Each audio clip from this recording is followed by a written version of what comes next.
All right, Jad, thank you very much. Good to have you here. Thanks for joining. Thank you for having me. Thanks for joining the podcast, the show. It's great that we get to do this, even when we're in different countries. You're in Paris right now. I'm in the US, different time zones. And it's great that we can get to do that. That's the great thing with virtual event. They can do this and continue to have these conversations no matter where we are in the world. So yeah, thanks for joining. And before we start, maybe if you can, just for the audience to know, tell us a little bit more about Sarwa. What is Sarwa? What do you guys do? And maybe a little bit background story on when you got started. Sure. So Sarwa basically is the Middle East leading robo-adviser. What that is basically it's a kind of fintech, an online investment platform. So the idea is pretty simple. In the end, it's to make it very easy for people to invest and save for the long term.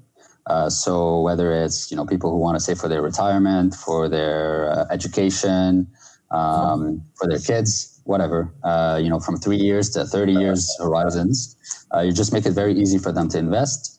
You make it very affordable. You make the experience completely online, and you try to bring all the perks that come with all the new services that came with the digital age, and you try to bring them to the investment world, to the world of people's personal finances, basically.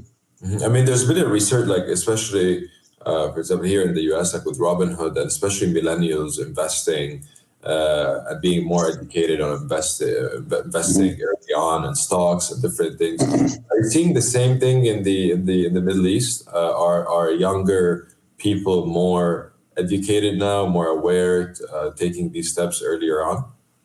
Yeah, I mean, I think it's there. It's in the Middle East, but it's not just young people. I mean, I think everyone in general, just as a trend, everyone's more aware of investing. A lot of people are more aware of investing as more of a need now than than this luxury or something that's reserved for other people. Definitely, young professionals are at the forefront of that. And there's a lot of things that went into that, right? I mean, whether it's you look at whether it's the stock market going up and down in the last 2 decades, we all lived through now a couple of those, and we saw the difference of those who invested, those who didn't, those who stuck in the market, and those who didn't. And then there's other things like whether it's cryptocurrencies, other things that got people excited about investing and got them to really understand that that investing is now more possible, more affordable, made easy. And it's the only way to basically generate wealth in the long term without having to work for it every day. Yeah, makes sense. So how did you get started? When did Sarwa come about? Where were you? How did the idea come? Were you in a job? Were you outside a job? Yeah, so we had the idea for Sarwa, and we started working on Sarwa, at the very earliest steps. I think it was 2017, like September 2017. So before that, I was working at a high-speed trading hedge fund. So I was in finance, working on the technical side. Mark was working in digital banking services, consulting on his end. And we were at that time trying to think of, we knew we wanted to basically launch something. And I think it came from a trip to Lebanon that Mark did, where, we were aware of robo-advisers in Canada, and we used them ourselves. And I think he had a conversation with a relative and sort of understood that, wait, this doesn't exist here. And we both kind of liked the idea for each our own purposes or reasons. It felt close to home. It felt like something we could do. We liked the idea of doing it in the Middle East, since we're both Lebanese. So it just became kind of this, it seemed to check all the boxes, and it was a tantalizing thing to try to do. And of course it took a lot of time to actually go from that idea, that one conversation, to going full time at it. But that's basically how it started. Going full time meaning you were having a job until things were at a certain stable level. That's when you left. Yeah, so it took about a year of developments and discoveries, basically, before we went from, okay, this is an idea that we have, to this is something that now I'm ready to quit my job for. Bit of a long story, but in the meantime, in that year, a bunch of things happened. We started talking to just people in the field, people who might be angel investors in the future. We started getting some interest. We started talking to Nadine, who I knew from before. She would help us basically with just understanding the UAE as a market, and that's basically how we just started working together in the early on. Also, just building some sort of prototype. I mean, for us, the idea was, we didn't have many leads on where to get started. We just knew more or less what we wanted to make.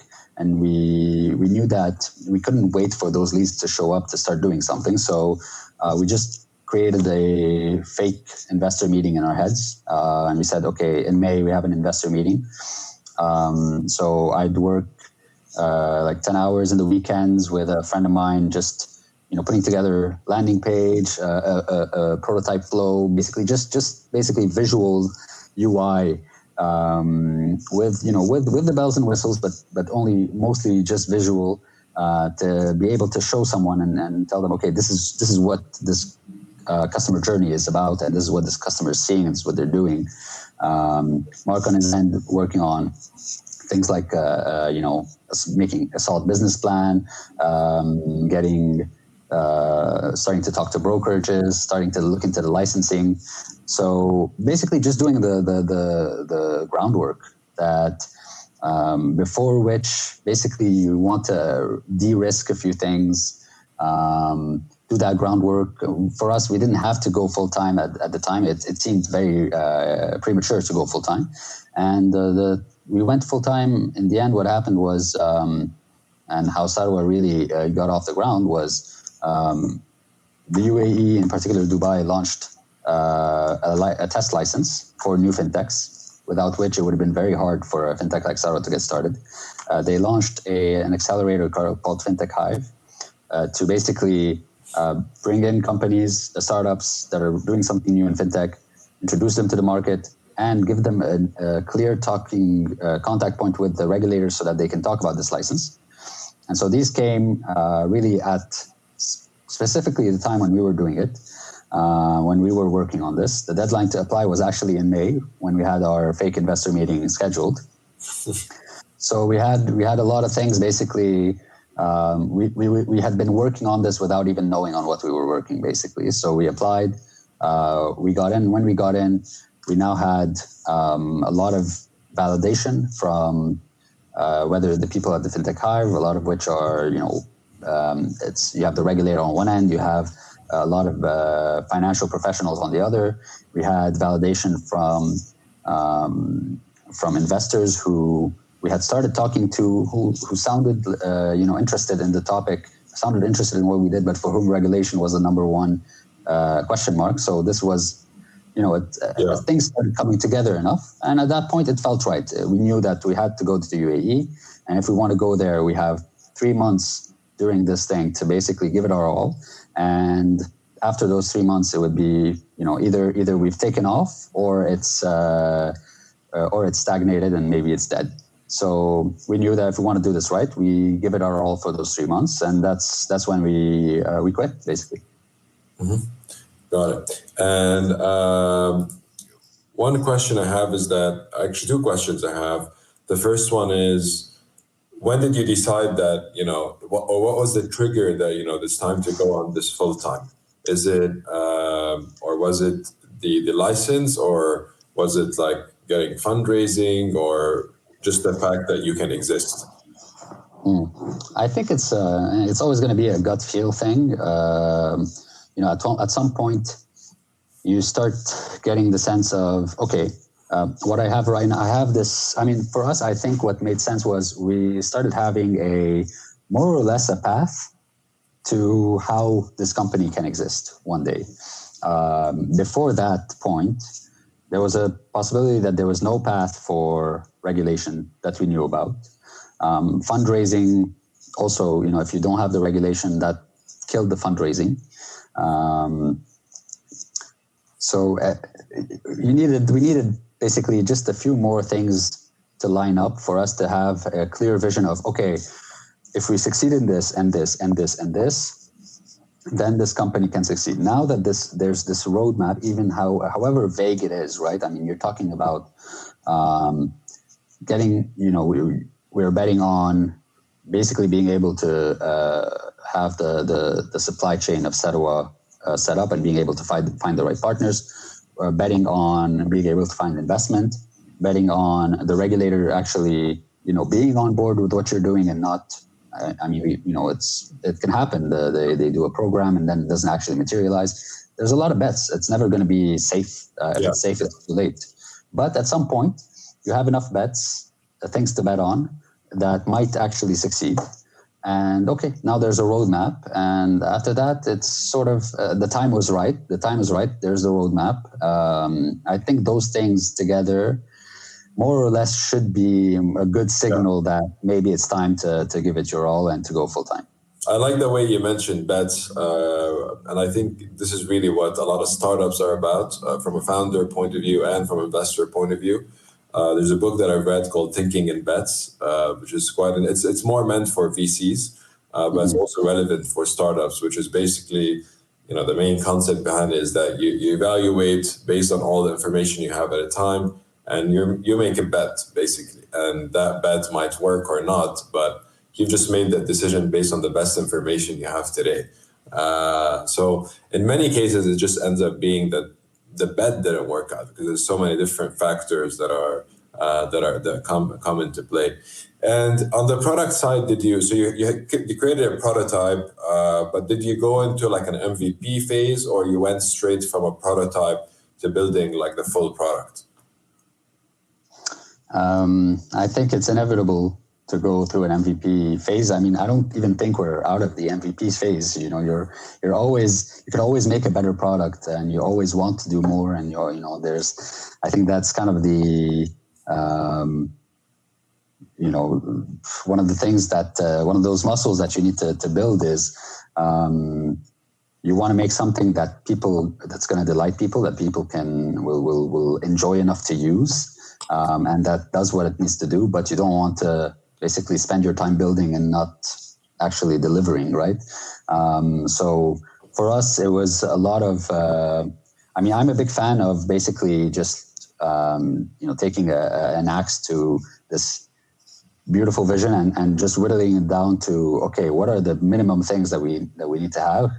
But that's also because I'm more functional in my thinking. I mean, Nadine and Mark would push back with, no, we need to make sure this is there because it's, this is really going to be what brings up the, the experience, the brand, et cetera, et cetera. And so, hopefully you have a good balance of those, personalities in that tug of war to find the right balance of the MVP that you want. But it's inevitable that you'll have to go down that route. And for a company like Sarwa, probably one of the biggest challenges that you have, more than probably a lot of other startups, is validation early on. Trust is a big aspect. People are giving you their money. And when you're new, it's kind of the chicken and the egg problem. You don't have the customers to show that validation. At the same time, you need the customer. You need both. So how did you go about that? How did you solve for this, especially at the beginning? And I'm very interested to know as well how you got your first, let's say, 50 customers. Mm-hmm. Yeah, I mean, like you said, it's a chicken and the egg problem. You need the track record to basically, be trustworthy, but you need the trust to get the first people to be able to have the track record. So, for us, there was a few things that basically we took advantage of and other things that we basically came up with ourselves. The test license that the IFC created, first off, had this incorporated into it where, at the beginning, in the first stage, we could only take 10 clients. And, those 10 clients had very clear communication with the regulator And then after that, it went up to, I think, 50 or something like that. So, and the amount of money we could take from a particular client was capped at the beginning, then that would be lifted, etc. So, what we did was, so one part of it was that. One part of it was, in the end, as a regulated company, the regulator is giving you some trustworthiness vis-a-vis the market, because they're saying that these people are being regulated. These people, this company Sarwa is regulated. We're keeping an eye on them to make sure they do things right. So that is a signal of trust to the market. The other one is it's a multifaceted thing, right? You have that. You have showing that you're backed by legitimate VCs, legitimate people from the sector. Another one, so that's the external stuff, I'd say. And then internally as a company, what we would do for the first ones, for the first clients, there was a lot of people who were very interested in this space, when it first started, whether it's the idea of startups appearing in the UAE, which was quite novel at the time. I think it still is. Or whether it's this kind of investing being available in the UAE, which a lot of people wanted.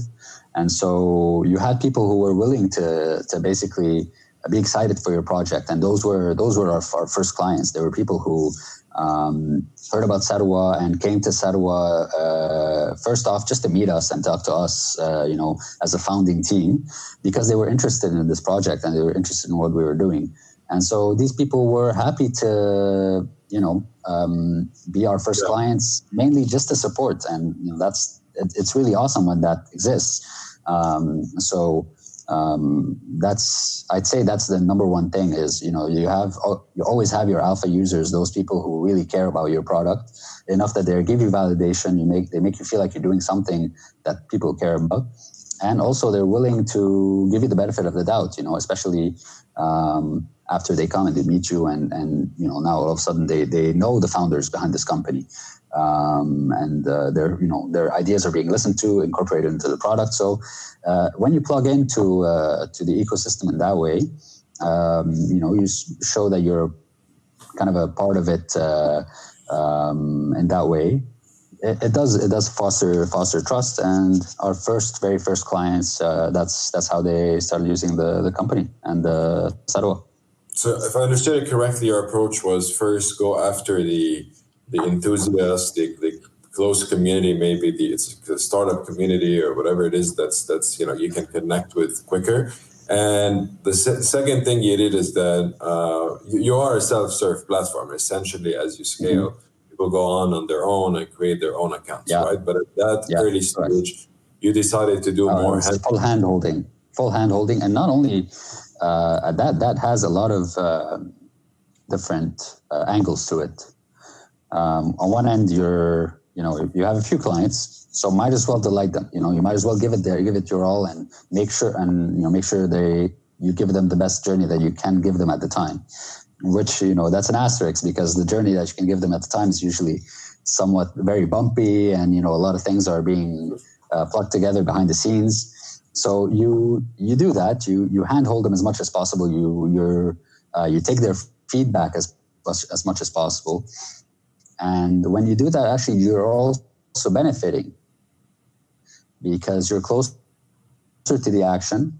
You're, myself trying to figure out what do people, want out of this platform, and what are the technical ramifications of this, and also what does this mean in terms of where this product is going, or Nadine in terms of trying to understand what is this brand that we need to create, and what is Sarwa from a marketing perspective, and what marketing tactics and strategies work best. All of this, you can study and you can make plans, but it's when you're in front of the action and talking to a client and getting that feedback, which you do when you handhold them, that's when you can make those decisions much more quickly, and you're learning much more quickly about your own system and about your own business. Yeah, absolutely. I think especially at the beginning, many founders underestimate the importance of you as a founder doing a lot of that customer support, having a lot of 100%. Especially, I find for the technical founder as well. I find that's very underrated as the level of involvement that's needed. I mean, customer support is one way to do it and one thing that you need, but you need to be frontline to understand what you're building and to understand the problems that you need to solve right away. And when you're building something new like that, you could kind of sit in your basement and come up with a plan for everything, but most of the time you're not going to know exactly the best things to focus on, as well as you would if you're in the front line and really using your mind as much to understand from a product and business perspective as you are from a technical perspective. And I find that's very underrated for, from what I've seen, they're generally not as involved as they should be. Mm-hmm. Got it. And I want to talk a little bit about your audience and when you first started versus now.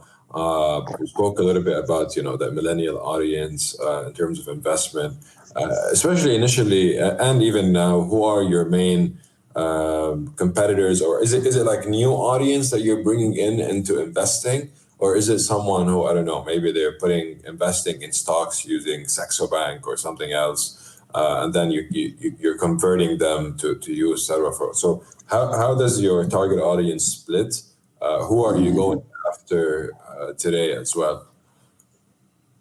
Yeah, I mean, I'd say it's evolved. Our understanding of our target audience. At the beginning, we thought of it as millennials or young professionals, but I think that it's very rough and not a very if you really look at it, that's not really a segment that's that well defined. And so it sort of evolved more into understanding that, okay, there's a few different types of investors. There's those that have never invested before, but basically they're hungry to get into this. They know that it's important for them, and they just need to figure out the entry point, which can be difficult if there's no accessible service out there, which was the case, in the region before fintech started getting going. So that's one target segment. And another target segment is people who have invested before, who have either gotten burned by whether it's some of the many obscure investment companies of the UAE or of the region, or who tried to do it themselves and couldn't, saw that it was a lot of work actually to be able to do it right. So people who have dabbled in it, who have tried one way or another and sort of found that it was either too difficult or too obscure, and who still need to invest after that. So those are sort of two segments that we found. And within those, it also goes into more granular levels as well, of course. And you can have people who have their families who want to save up for the families, or those who want to just at the beginning of their career and save long term. It breaks down actually quite nebulously, I'd say, across those markets and those different personas. But the offering and I guess the bottom line of it is generally the same. And how do you make money today? What's your business model? So today the business model is essentially a percentage of assets under management, what we call assets under management, per year. So the idea is you invest a certain amount of Sarwa. Sarwa charges you a very small percentage of that every year. So for us, it's a tiered pricing. So it starts at 0.85% and goes down to 0.5% a year as you invest more. And that's a good business model to have in general. Like that's the best practice, because it means that we're as much your partners in your gains as in your losses. And if you're we're also not encouraged to put you in any instrument over another. So, which is good, because that shouldn't be something that we have, I guess, interest in. Our interest should be to put you in instruments that fit your risk profile, and then make sure that you have the returns that best fit your risk profile. And that, for us, that business model makes us aligned. We're not just taking bonuses from your gains and not participating in the losses. It's, if you're making money, we're making money. If you're not, we make less money, basically. Yeah. This goes back to the trust, right? So linking your business absolutely model. And making it also, in the trust aspect, making it very simple and very transparent. Yeah, right.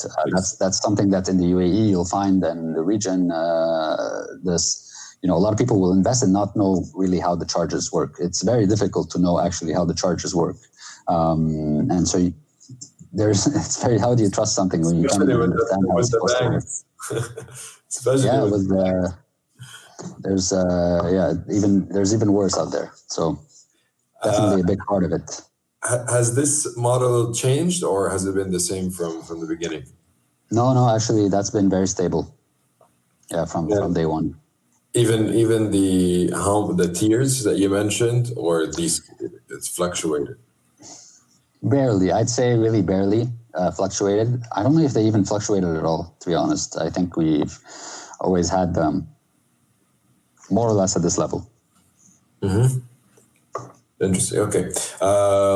Talking about the challenges side of things, when it comes especially to operating in the region, I know, getting your license in Dubai was probably one of the first things that was a sign that, okay, we can have a business, at least to start with. But we live in a region where, and we were just talking, me and you, a little bit about this before, we live in a region where the market, the overall sizable market is essentially almost 20 countries. So you have all these different countries that if you want to actually operate in and benefit, and this applies to any startup, and talk to many startups that this is one of our challenges as well. So how are you tackling that challenge specifically, that in your case, it's not just about, going and opening an office or going and entering that market, it's about getting regulated. So you have to go through that whole bureaucratic, step, and you entering a market is dependent on that. And by the way, on that conversation, congrats on I know that you obtained your KSA license, right? And congrats on that. Thank you, Ray. That's a huge point. But I think I think there's two sides to it. First off, I mean, there's as a startup in general, but there's also the parentheses of in retail fintech. So it's I think, okay, so I'm just mainly going to talk actually about how it applies to my business and what I know about it in my business. First off, you can probably when you're doing something new, or at least new in the region, like we are, there's a lot that you can dig out of the same market. So that shouldn't be underestimated, actually. I mean, I think we barely even scratched the surface of the UAE as a market. I think there's a lot of things that we can do, a lot of things that we can offer more, and a lot of people that we have yet to reach. So that's on its own. That's kind of I think a gold mine, or a market that has yet to be, that still is largely left unexplored, and that can be that can be serviced much more, basically. Then after that, I mean, obviously looking, expanding to the rest of the region, is in the vision of the company. And it's something that we care a lot about. And now with Saudi on the horizon, it's materializing. But it's also something that we don't do lightly. And I think that would be different, or maybe a bit less applicable if you're not in a regulated industry, but still applicable nonetheless. Whenever you need to do things differently between one market or another, that needs to be also factored in as a, as something to keep in mind. I mean, I guess the gist of it is, expansion is good, but it can easily turn into, we've seen other players basically, just expand a bit too rapidly, try to go global way too rapidly, and then just be stuck with a completely incoherent system, completely incoherent product or operations, and weighed down enormously by this. So instead, it has to be kind of a very deliberate thing of moving to one market to another, I think, especially in a regulated industry or anything where logistics kind of comes into play like that. But the market is there. I mean, we have, it's true that it's not, you could say it's not that many countries, but in the end, it's a huge part of the world, that speaks the same language, which is huge, which is a big plus. Yeah. I mean, there aren't that many, there's 3 different geographies where there's this kind of language that's so spread that everyone knows. And that's amazing. I mean, it means you can reach a lot of people. So I would say the region is more encouraging than not on that front. Of course, it depends on the kind of business that you run and the kind of service that you're offering. Definitely. And someone in the audience asking a question about, how do you deal with taxes on the gains? And I guess that differs also based on the different markets that you're dealing with. So probably taxes is one, then currencies is another one. So, and probably it creates a lot of complications on the tech side things for you in terms of like capturing all these different things. So yeah, if you can shed a bit of light on that. Yeah, I mean, on one side, the UAE, for instance, offers that benefit and that plus is that you don't have a kind of a complex tax system or almost any tax system that you need to basically accommodate. So it does alleviate actually some of those issues when a lot of our clients, when they're residents of the UAE, it alleviates the need to basically have someone on hand to help them out with that. And we also, you have to know your limits as a company. I mean, for us, we know kind of what our obligations are. We know that on top of that, there's the services that we want to provide to our clients because we know we can provide them well. And there's the things that we know that in the end, our client will help out as much as we can. But our client will also need to get professionals on their end. So for people who have complex, tax situations, that's usually what we tell them. And it's definitely better than trying to do too much and not doing it well. So that's on that front. Then the currencies is its own thing actually, because it's true that in the UAE, that's it's one of those quirks of the market, but it's cool to have a quirk of the market like that because it means you can really personalize your product.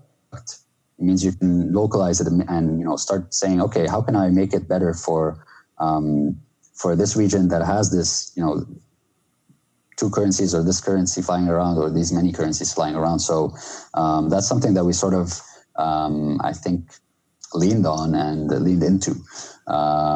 So it does add a bit more, you have to think about things a lot more because you have to think of, okay, but what about all these different currencies coming in and how are we going to deal with this and how are we going to deal with that?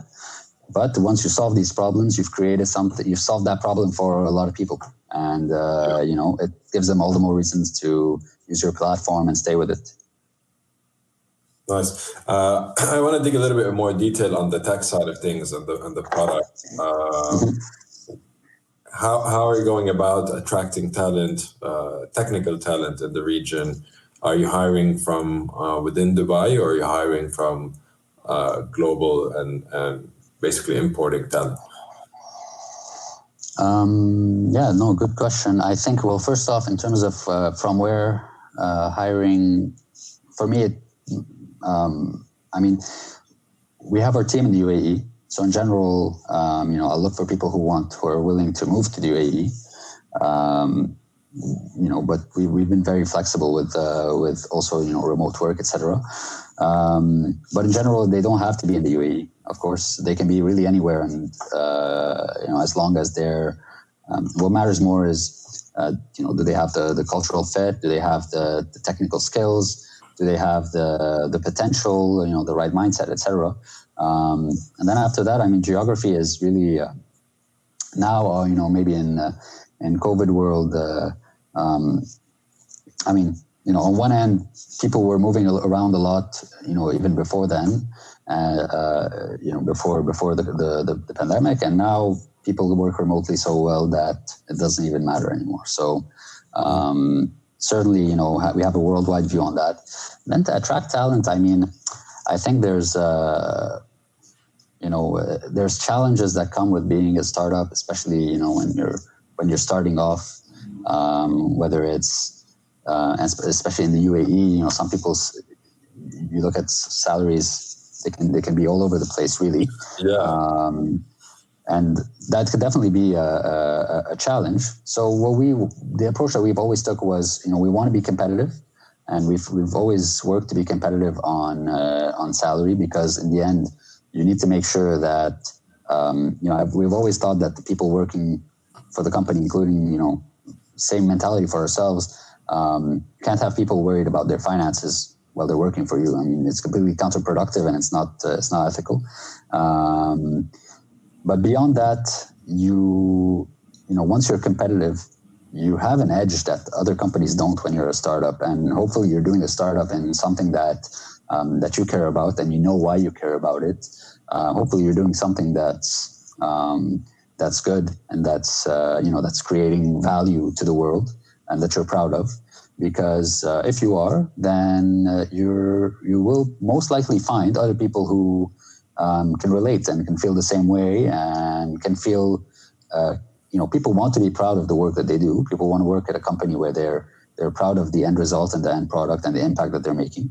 So that's definitely something that I think every founder should ask themselves, beyond financial compensation, why are they doing this? Why do they enjoy this idea in particular? Why did they pick it? And hopefully they picked, something that they can be proud of, because they can transmit that sort of pride and passion. So that's a big part of it. Another part of it is, so if you're a software engineer, you can go work at a bank in general, and you work at a bank, you probably will make more money than you will at other tech companies. But you know why you don't want to do it? Because you will be working in a bureaucracy that is very big. You'll be doing very narrow tasks. You likely will not get the culture of kind of flexibility and quick problem solving and creativity that you would get at a tech company or a startup. Conversely, on the other end of the spectrum, where people who have startups and tech startups are, they have that luxury, which is a double-edged sword. It comes with a lot of responsibility and work, but it's also a luxury to be able to wear so many different hats, have so much ownership of your work. There's not one person who works in our team today who can afford not to be kind of engaged in their work, and who doesn't make an impact just by being engaged in their work and by being an extra brain, really, of the company. Everyone wears a lot of different hats. People get to do a lot of interesting things, and their creativity and their mind matters. So that's something that a startup offers that not a lot of companies offer. So just one last thing to close off on this. I'd say, if for founders, the most important thing is, see why you like your job, and try to make your employees like their job for the same reasons, and give them the reasons to like their job. Basically, make it so that they're all the things that you enjoy, they should be able to enjoy it too. That's interesting. Starting from your own motivations and then trying to understand your team's motivations as well. Yeah, absolutely. I mean, I think that's a big part of leadership in general.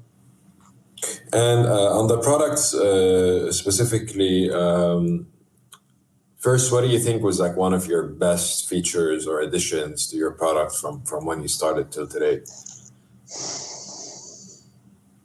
Or your favorite? I don't know. You can pick one of those two. It's a tough one. It's a really tough one. I think,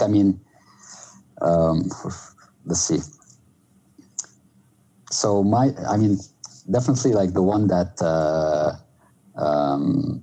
that had a massive impact, and that, once we finished it and we saw kind of its impact, we were very happy about it, was we used to have just the most obnoxious onboarding for someone to go from registration to opening an account.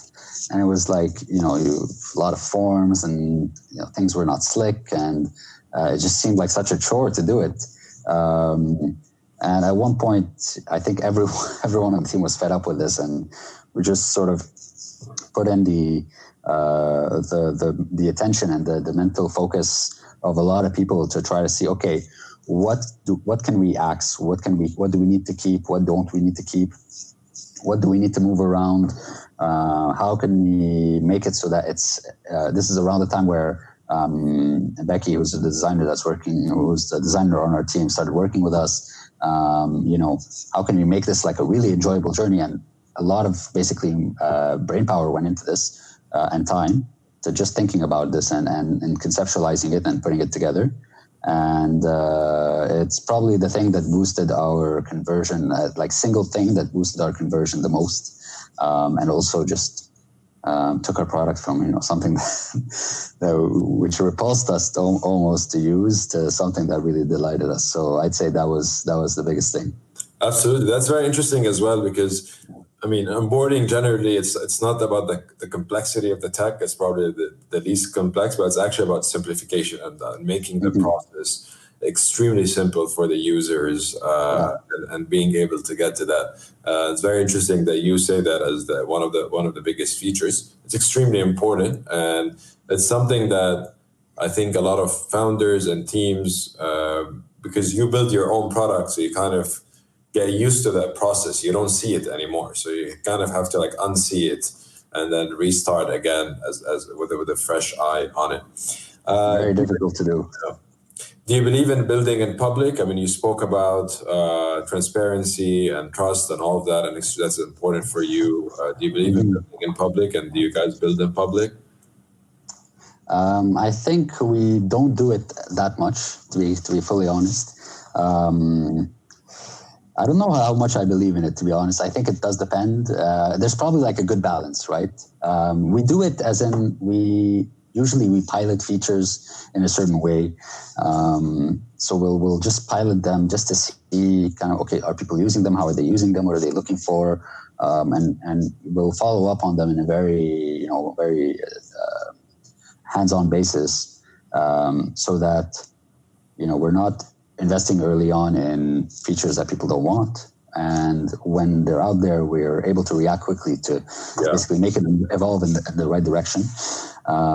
So I guess in some way we do that, building in public. But do you have any of your stuff that's public, like your product roadmap or any of your metrics, or any of that?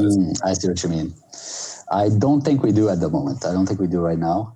Maybe there's something that's not coming to mind, but in general, we'll do it more in close committee with some, talking to some the clients that we have relationships with, where we can really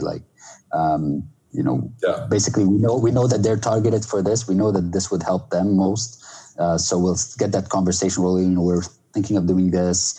What do you think about this, etc. And we'll use their feedback, but that's generally how we've approached it in the past. That can change.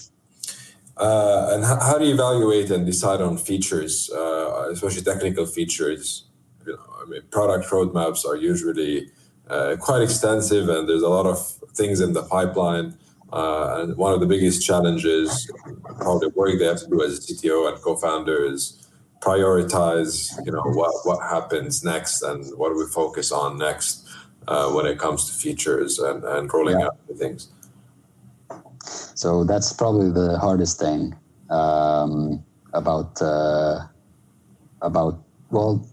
maybe I don't know. It's a really hard thing. Let's just say it's a really hard. Do you have a methodology? Do you have a methodology that you follow with that? Like, if you were to just think of, it's been evolving. It's been evolving as a methodology, and it's something that I wouldn't say we've figured out, but we certainly are better at it now than we were before. Because so first off, if you want to strike the right balance, you want to be being aggressive and reaching for new things and trying new things, and not just incrementally doing what you've always been doing. you want to always be looking for, that next bet that's going to give you, that's going to open new doors, while at the same time being mindful that every new door you go through comes with a lot of, like the follow-up and the work and the maintenance, etc. It's everything that, once you go through that door, it will open up a lot more to do, basically going after that. So there's a very delicate balance to find between what do you want to explore and what do you want to steer away from. I think it comes down to having a vision of what are the big things that we want to achieve that are in line with what we've been doing right now. So a vision for the company, a vision for where you want to go going forward.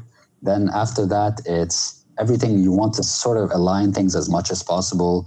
The more things are aligned, the more lean you can stay.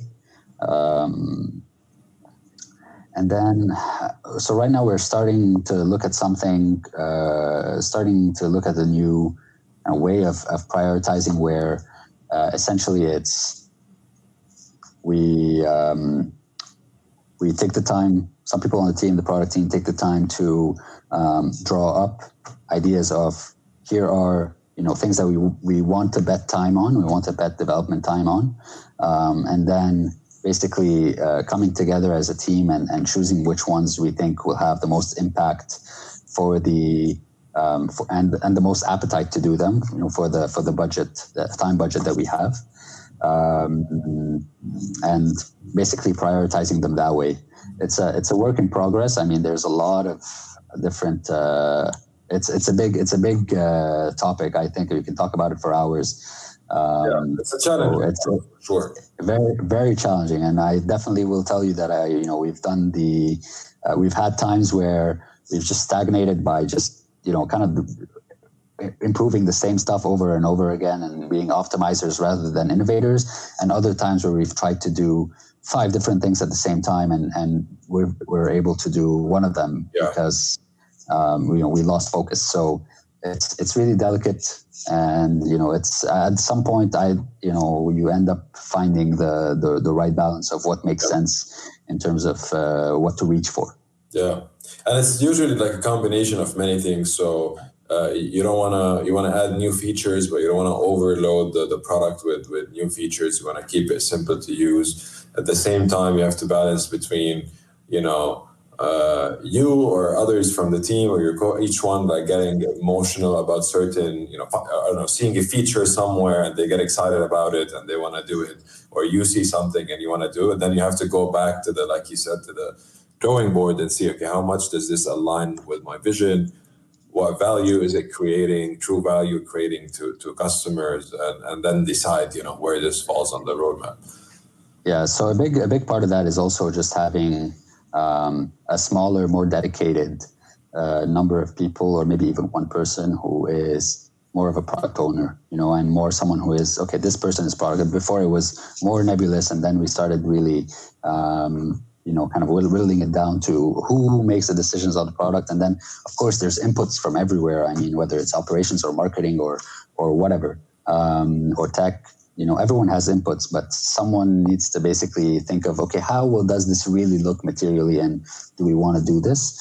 So that needs to be a bit of a smaller set of people, or maybe even one person. That's a big one in terms of just making things coherent and giving the right direction. And when it comes to growth hacking and growth in general, what are certain things that worked for you?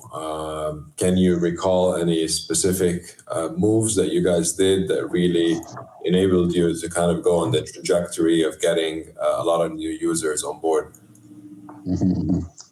Yeah, I mean, there's been a lot of them, definitely. One thing that helped us a lot when we started off was it was fintech was and still is a buzzword, something that people are very excited about. They want to see where it goes. Startups, same thing. So we've been fortunate in that there is interest in what we do, and so we've always tried to put ourselves out there in that sense, as a UAE homegrown company, as a company that's that's innovating on fronts that people find interesting, and leveraging, I guess, the exposure that gives us. That's been very helpful to us, especially in the early days. That sort of press helps you in a lot of different ways, also beyond just growth. So there's that. There's also, we talked about just having the founders be more on the front line. So that I think is also a decent one when you're first starting off. It's so what we would do, we would invite people to our offices and have a seminar, and then you would have, we talk about Sarwa, and we I guess integrate in a talk about just investing in general. And so you would have obviously all kinds of people. You would have people who were very skeptical about what we did or had their own opinion. But the cool thing about it is you're a small company, so you're a founder. You're on the front line. In general, you know everything there is to know about your business, and you're extremely well versed in your business, and so you can really be there and sell it in the right way, I guess, right? Be that extremely well informed representative of your company, and so that would those events would really we would see it wouldn't be like huge numbers of people, but those people that would come would then join them and become customers, because they got all their questions answered, and they were able to talk to the founders and really go deep in understanding the product. And once people understand their product, they're much more likely to use it. So I'd say those are two big things. Aside from that, there's I can't really point to any one thing. We've done and tried a lot of different things that throughout the years. I don't really have any one thing that I point to. One thing you mentioned, which is on education, specifically educating your customers. How are you scaling that now that your time as founder is more limited? As you're growing, you have more customers that you need to talk to. How are you, kind of continuing with that kind of like education, trust building approach? Is it through content? Is it through, virtual seminars, or what are you doing? So it's, virtual webinars was a big one, and still is a big one that we do. The content, basically, educational content is something that we've, we started doing early on, and we just kept doing since then. So, I'd say on that front, you scale it by, we scaled it by transmitting to the team, like now it's, it can be founders, but it can be other people on the team who kind of, do the same kind of interactions with clients, whether in webinars more generally. And that's how we've been scaling those human interactions. Mm-hmm. On the last part, we're almost out of time. The last part that I wanted to discuss is fundraising. First, how hard or easy has it been for you to fundraise, and how long did it take you to fundraise as well? I think it progressively starts taking longer and longer to fundraise. We were lucky in that the early on we sort of met investors that we vibed well with, who got the startup mentality, but also who got what we were trying to do and thought that it was something that was very interesting to them. For us, Shuruk, who was our lead investor in our seed round, and then continued on with us in the many rounds after that. We were lucky in that we found people that we were able to, really see eye to eye with about our business, about what makes it good, about I guess the dynamics even of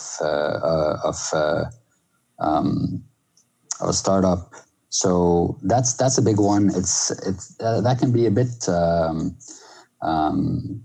of a big search, right, to find those investors that, I mean, there are a lot of investors in the region, so that's not the main one. The main one is just finding the lead, finding the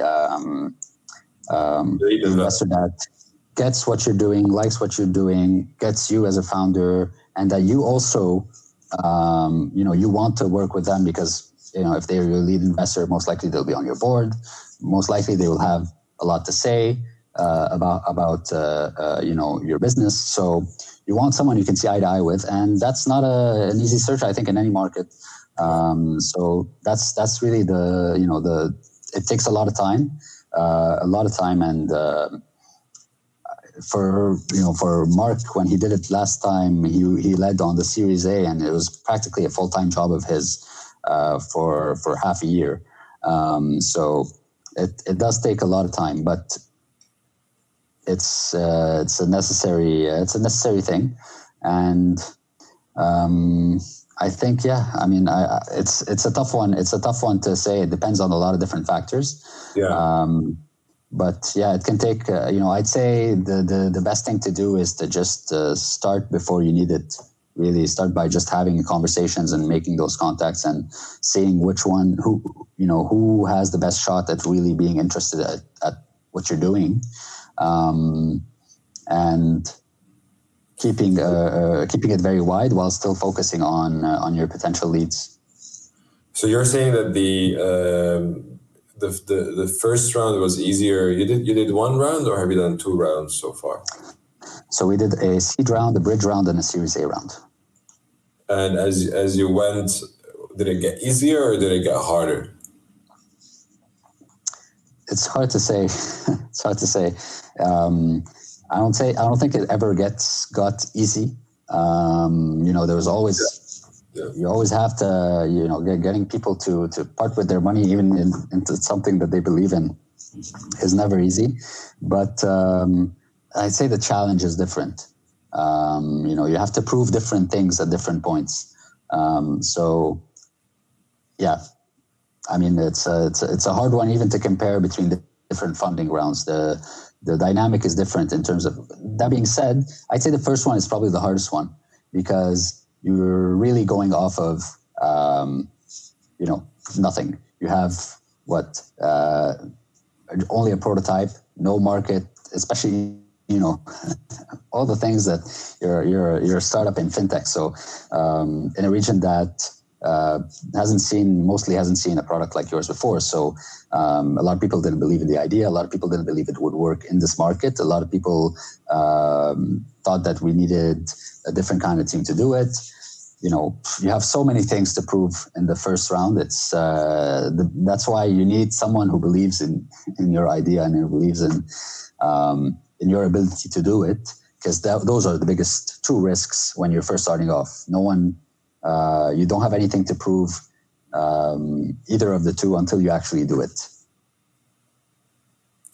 Yeah, absolutely. I think it's at the beginning you have a lot of naysayers, and it's because you don't have traction or a lot of traction yet. You don't have a full product, so essentially the vision and the team that the investors are buying into. Awesome. Yeah, thanks a lot, Jad. I think we've reached the end of the conversation. Congrats on all the stuff that you guys have done over the years. It's very exciting. Definitely been out there, and people know about you guys and use your product.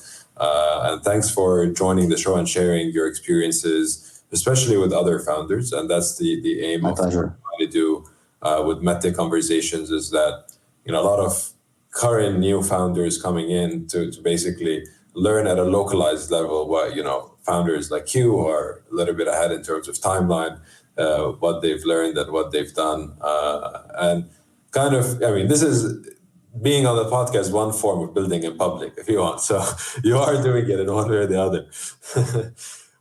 Well, thank you for having me, Ray, and thank you for doing this too. I think this kind of stuff is really valuable and helps a lot of people, and One thing that, when we started off, we always thought was very valuable was whenever we could get that sort of exchange of ideas and experiences with other founders. It's just it's food for the entrepreneur's mind, I guess. Definitely, yeah. Thanks a lot. Hopefully, we'll have you again on the show later down the line, so you give us updates on what's going on. Thank you. Safe flight back to the UAE. Thank you.